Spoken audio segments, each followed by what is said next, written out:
We're going to look at how atoms combined to make bigger structures. What's the base level of connectingness that makes these things come together to build bigger structures? And it turns out that there are three different ways to build bigger structures.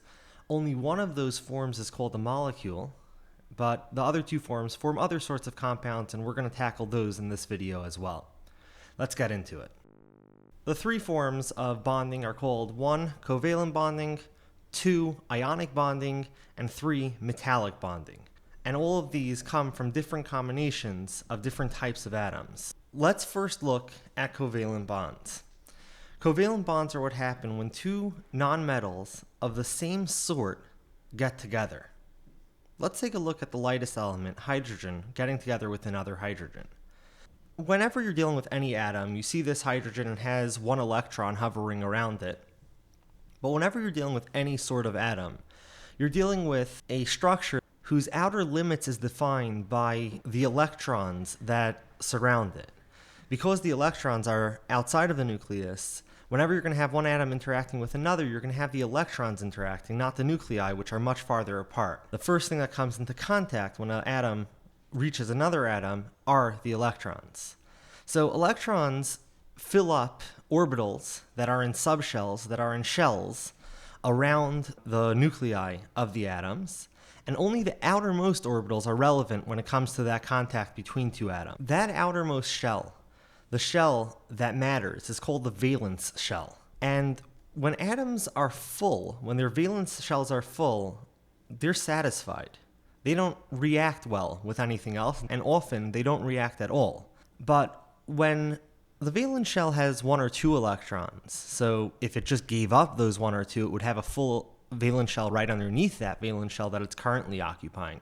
Or if it has an almost full, it's just 1 or 2 short of a complete set of electrons, then it's going to be more prone to acquire different electrons. So hydrogen only has 1 shell, 1 subshell, and 1 valence shell, and in that valence shell could fit a total of 2 electrons. But a hydrogen atom only has 1 electron. So when a hydrogen atom meets another hydrogen atom, the two will start sharing electrons so as to have full valence shells for both of them.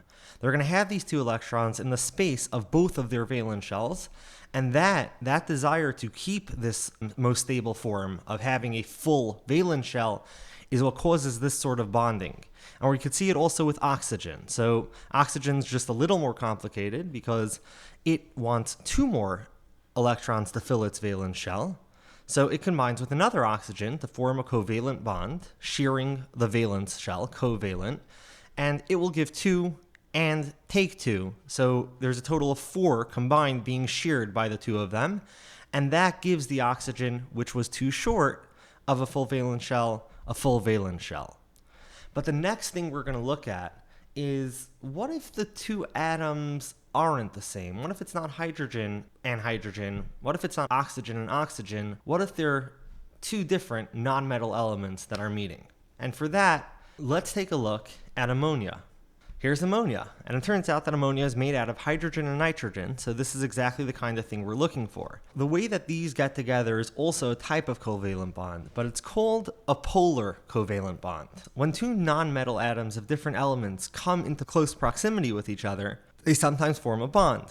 But it's a little more complicated than a regular covalent bond. Over here we have a nitrogen and 3 hydrogen. Those are both nonmetals and they combine to form ammonia. But nitrogen is 3 electrons shy of a full valence shell, while hydrogen is only 1 short.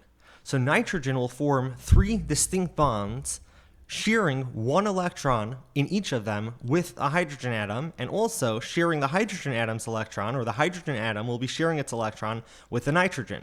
So the nitrogen picks up 3 electrons from these 3 hydrogen atoms, and each hydrogen atom picks up 1 electron from the nitrogen atom. Because these are 2 different elements, the number of protons in the middle are different. In this case, the number of protons for nitrogen is significantly higher than the number of protons for hydrogen. And that means that the pull on the electrons by the positive force of the proton is stronger for the nitrogen, which means that in this exchange, the nitrogen is actually pulling the electrons of hydrogen closer to it than the electrons that hydrogen is shearing from nitrogen. That's why this is called a polar covalent bond. Because the electrons are closer to the nitrogen, that side is negatively charged slightly.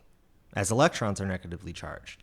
And because the hydrogen side of the bond is a little farther from the electron, that hydrogen is a little positively charged because of the proton and the lack of the electron being as close as it used to be. And this means that there are two electric poles. There's the positive pole and there's the negative pole. There's the positive pole on the side of the hydrogen and there's the negative pole on the side of the nitrogen. And that's why this is called a polar covalent bond. The next kind of bond that we're going to look at is called an ionic bond. Now, this regularly happens when you combine a metal with a nonmetal.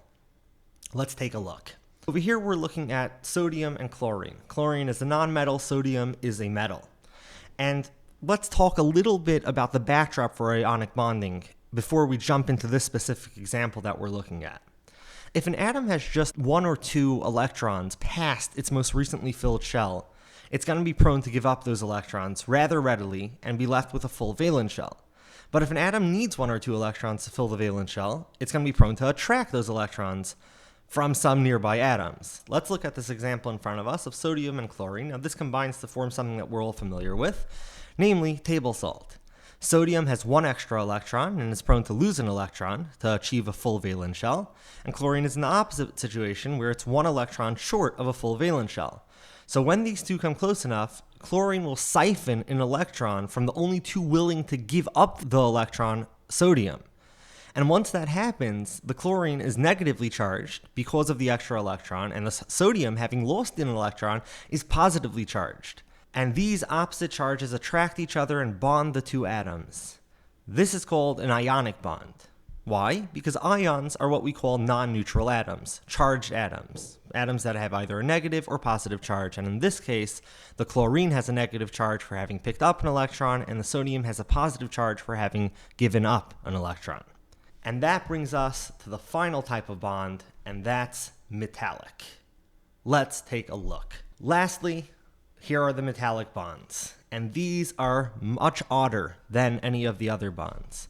When metals of the same element, and sometimes of different elements, are close enough, they share electrons with the whole group of atoms, not the specific valence shell of the immediately nearby atom. Instead, metals have electrons freely floating through a valence band, which is a large region running around all the atoms in the compound. And if you look over here, you could see the electrons are running freely in this big reddish area. And that's labeled over here a swarm of delocalized electrons. That is the valence band. And you'll notice that it covers a lot, and electrons are running freely through that in a metal through metallic bonding, and that's what's holding it all together.